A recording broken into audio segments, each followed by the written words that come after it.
E aqui no Show Rural Copavel nós encontramos diversas soluções para a agricultura e para a pecuária.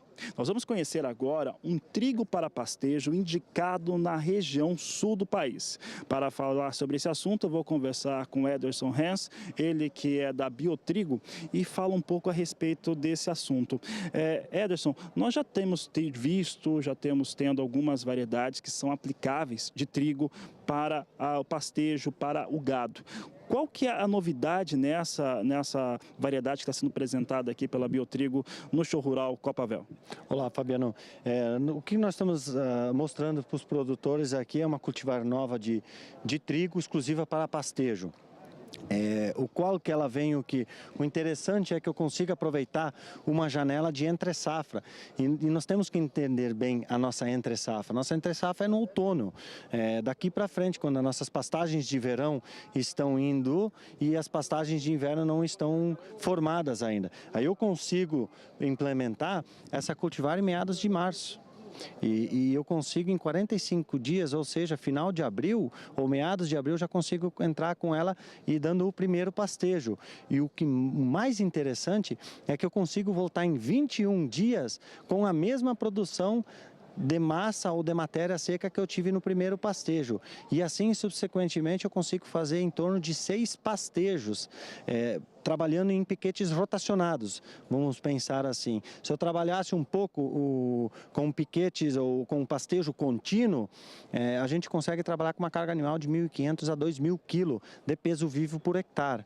Justamente por causa que ela é uma cultivar melhorada geneticamente e tem alto potencial produtivo de massa verde, com uma qualidade excepcional, em torno de 28% de proteína, em torno de 74% a 77% de energia. É uma ferramenta espetacular aí para o produtor, para aproveitar uma janela o qual muitas vezes o preço do gado aumenta, o preço do leite aumenta e a gente olha para dentro da propriedade e o produtor às vezes não tem todo o desempenho justamente pela falta de alimento nessa entre-safra.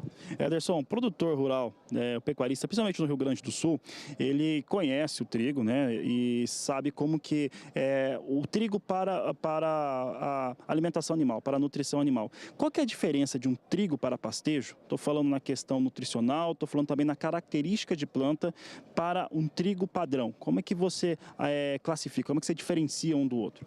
Hoje os trigos padrões que são plantados para grãos, eles são trigos de primavera. Ele é um trigo winter, então, ou seja, a genética dele é uma genética romena, né? Ele precisa de muito frio. Um longo período vegetativo que a gente buscou, que vai me dar um longo pastejo, ou seja, ele não vai subir, não vai formar a espiga, ele vai ficar vegetando.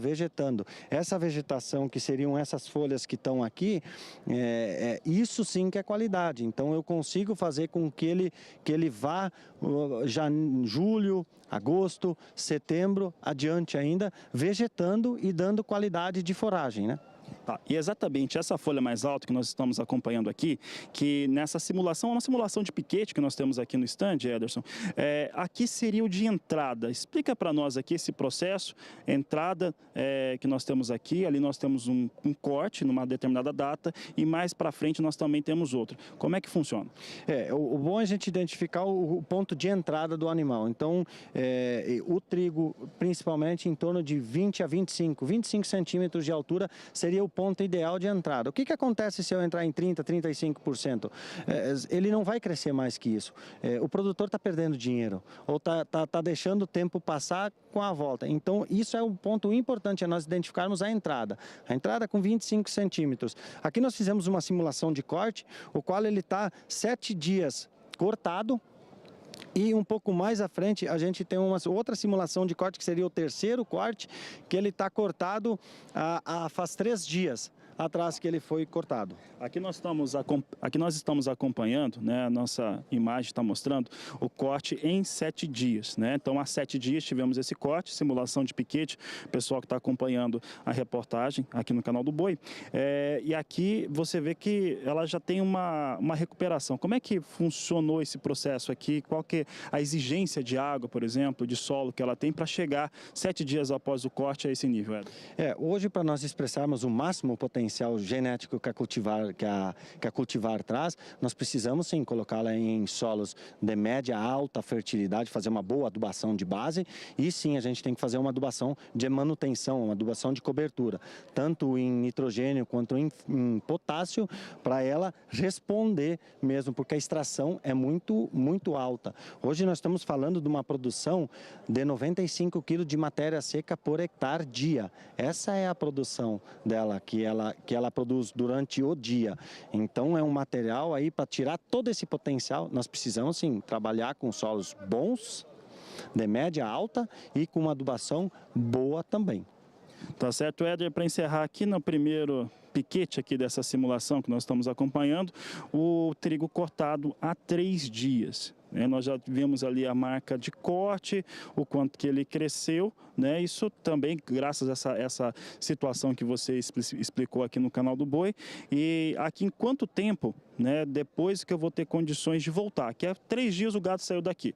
Em quanto tempo que eu tenho condições de voltar para esse piquete? Para esse piquete aqui eu tenho condição de voltar daqui a 17 dias, ou seja, foi cortado já faz 3, com mais 3, 17 dá 20. 21 dias eu estou voltando nesse piquete com a mesma produção de matéria seca que o primeiro piquete me deu.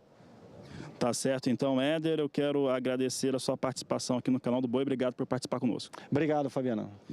Fabiano Reis para o Sistema Brasileiro do Agronegócio.